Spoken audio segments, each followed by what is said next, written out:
Lauriane Rossi, vous êtes donc députée de La République En Marche, députée des Hauts-de-Seine. La rentrée s'annonce particulièrement difficile. L'Unédic prévoit jusqu'à 800 000 emplois menacés.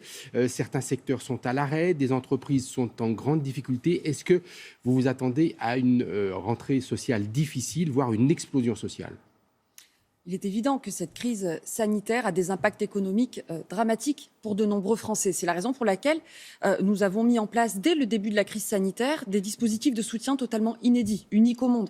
Rappelons-le, chômage partiel, fonds de solidarité, exonération ou report de charges, 110 milliards d'euros au total pour soutenir nos emplois, nos entreprises, 300 milliards d'euros de prêts garantis par l'État. Et là, nous enclenchons une seconde phase à compter de la rentrée qui consistera en un plan de relance de 100 milliards d'euros destiné à protéger tous les Français. Les salariés, évidemment, protéger leurs emplois, aider les demandeurs d'emploi à retrouver le chemin du travail, aider nos jeunes aussi à intégrer le marché de l'emploi et aider évidemment nos entreprises, notamment les plus petites, les TPE, les PME qui bénéficieront d'un soutien extrêmement fort de la part du gouvernement. Alors ce plan social, il va être présenté dès la semaine prochaine en Conseil des ministres. Ce plan de relance, pas ce plan social. Ce plan de relance va être présenté dès la semaine prochaine en Conseil des ministres. Un peu plus de 100 milliards, on en connaît les grandes lignes. À un moment donné, il va venir devant l'Assemblée nationale. Vous, sur quel aspect vous souhaitez insister, sur quel aspect vous serez particulièrement vigilante ?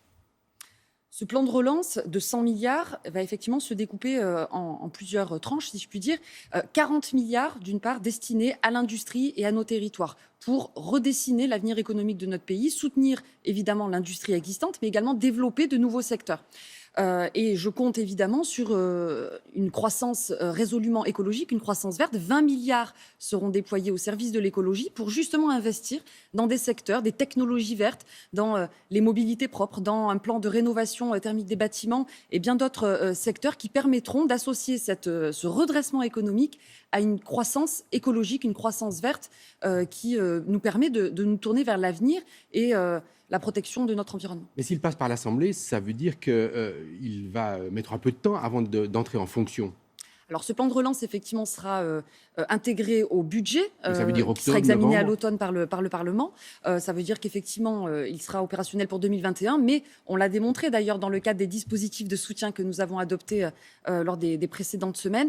Le soutien est d'ores et déjà en place. Je crois que toutes nos entreprises ont pu constater que les choses avaient pu être mises en place rapidement. Les engagements pris ont été tenus et ce sera le cas évidemment avec ce plan de relance. Nous serons au rendez-vous. Et j'ajoute, je parlais des 40 milliards pour l'industrie, des 20 milliards pour l'écologie. N'oublions pas également les 40 milliards que nous mettons au service de l'emploi, des compétences pour aider les Français qui en ont besoin à retrouver le chemin de l'emploi, les aider évidemment à être au rendez-vous et les solidarités bien évidemment. Qu'est-ce qu'il faudra pour que ce plan fonctionne ? On sait qu'un certain nombre d'entreprises en France sont finalement assez petites et n'ont pas forcément de personnel dédié pour aller chercher des subventions.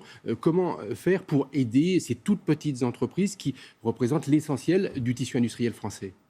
Il faut en effet que les dispositifs soient simples pour que nos PME, nos TPE puissent y avoir accès le plus rapidement possible. C'était tout l'enjeu des dispositifs de soutien. Je crois que nous avons tenu notre promesse, notre engagement vis-à-vis de ces petites entreprises qui ont pu, en un temps, je dirais, record, recourir au chômage partiel, recourir au fonds de solidarité. Tout a bien fonctionné. Et je remercie d'ailleurs tous les services de l'État, les services également territoriaux, des collectivités, mais aussi de l'État dans nos collectivités qui ont permis justement de tenir le pari de la simplification et de l'efficacité. Et c'est ce qui doit nous guider pour la suite. C'est tout l'appareil d'État, les directs, les mairies, les préfectures qui doivent être orientés vers l'usage de ce plan de relance ?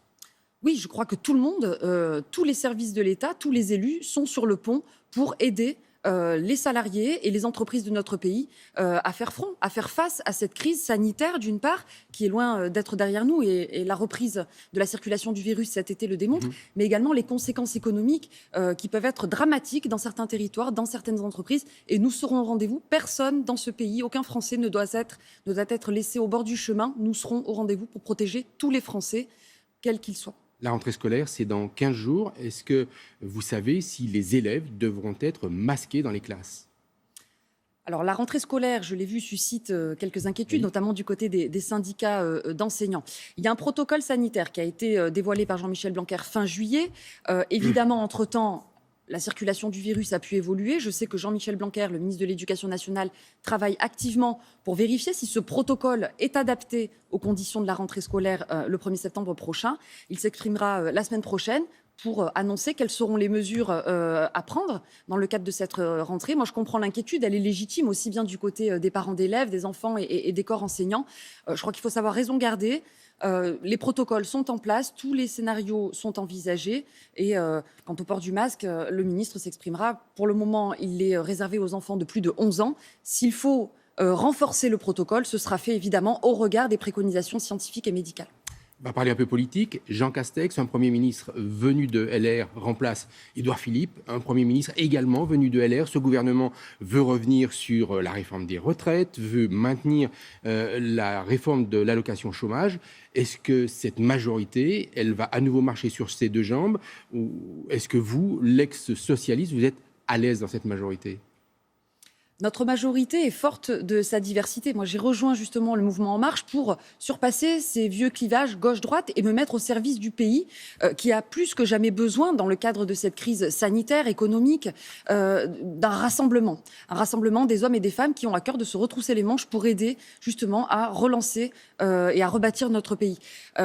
Notre Premier ministre, nous ne considérons pas au sein de la majorité qu'il vient de la droite. Nous voyons un homme profondément attaché au territoire et qui a à cœur de servir son pays. Nous sommes à ses côtés pour mener l'action du gouvernement et il peut compter sur la majorité parlementaire pour déployer cette action au niveau national, la porter dans nos territoires et évidemment l'enrichir aussi au regard des idées, des propositions que nous avons à faire sur bon nombre de sujets. Et je crois que le rôle de notre majorité parlementaire, du groupe La République En Marche à l'Assemblée nationale, est justement d'enrichir l'action du gouvernement et d'être parfois aussi force de proposition, parfois critique s'il le faut sur certains sujets. Et c'est tout le rôle de notre groupe parlementaire.